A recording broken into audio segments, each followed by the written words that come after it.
Still with Isabel Oakeshott, Talk's international editor. Very quickly, Isabel, you'll like this one.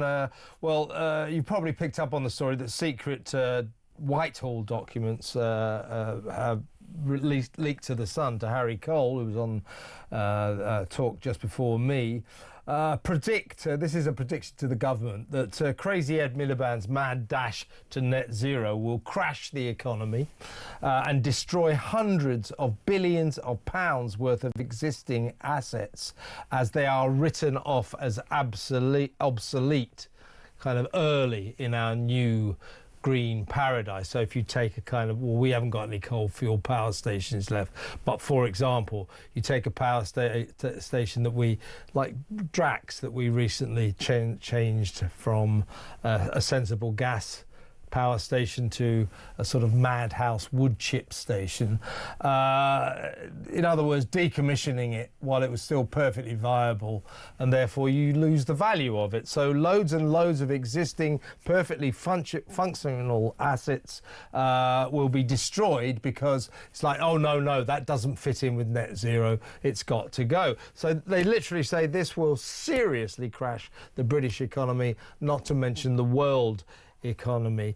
Financial analysts McKinsey were commissioned by Whitehall to have a look into this, and they say the abrupt transition to net zero being manically pushed by that dangerous, deranged fool Miliband will have catastrophic consequences.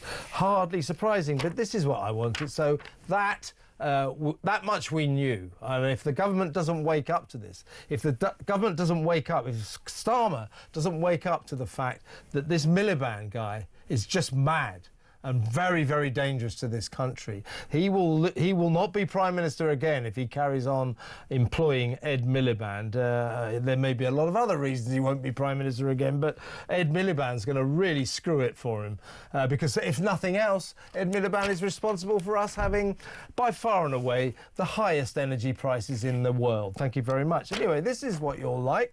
So you know his stupid, incomprehensible company, Great British Energy, you know, yes. the company that no one can work out what the hell it is.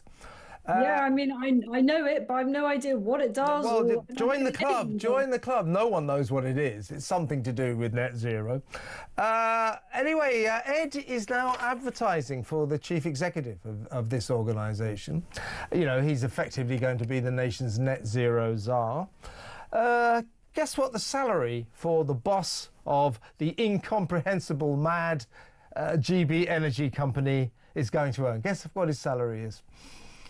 I'm going to guess it's definitely it's six figure. It's £525,000 a year, 3 times more than the Prime Minister earns. Well, it's about what people feel their energy bills is, isn't it? I mean, what do you think? What do you make of that?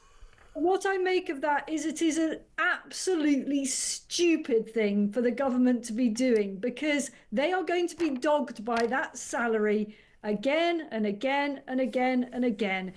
I mean, I sometimes just can't believe who's advising these muppets in Downing Street. You would think that they would see the PR problem attached to putting a salary like that on the job. You know, how about you just get a panel of experts who are prepared to do it for, you know, their train ticket and some expenses, and then you won't have yet more presentational problems with this complete fiction of an organisation, if that's what it's supposed to be, that doesn't seem to be doing anything except talking hot air. None of our bills are coming down. They're not going to come down anytime soon, not just because we're tearing up a bunch of infrastructure that could still be productive, but also because we are completely and woefully failing to make use of new assets, new resources that we could be exploring, for example, shale gas.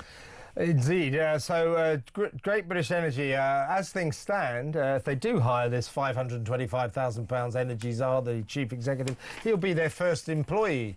Ed Miliband says something like 650,000 jobs. Doing what? What are they going to do? What does this company do? But this is what Ed Miliband is looking for. This is what is quoted in Ed's advert, his position vacant advert, his vacancy advert, right? An inspirational leader with extensive board-level experience who is adept at shaping and delivering strategic vision with a demonstrable vision for and commitment to making Great British Energy an integral part of the Aberdeen and UK energy sector community. What does any of that mean? I don't know. I don't know.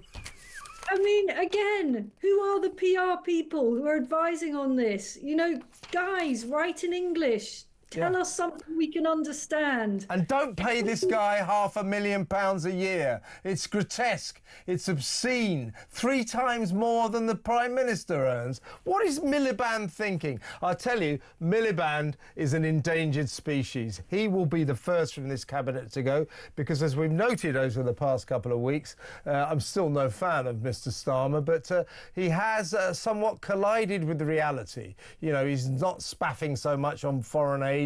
He's ploughing it into defence. He's getting kind of real on foreign policy. And when he gets even more kind of real, he will get rid of this deranged maniac Miliband.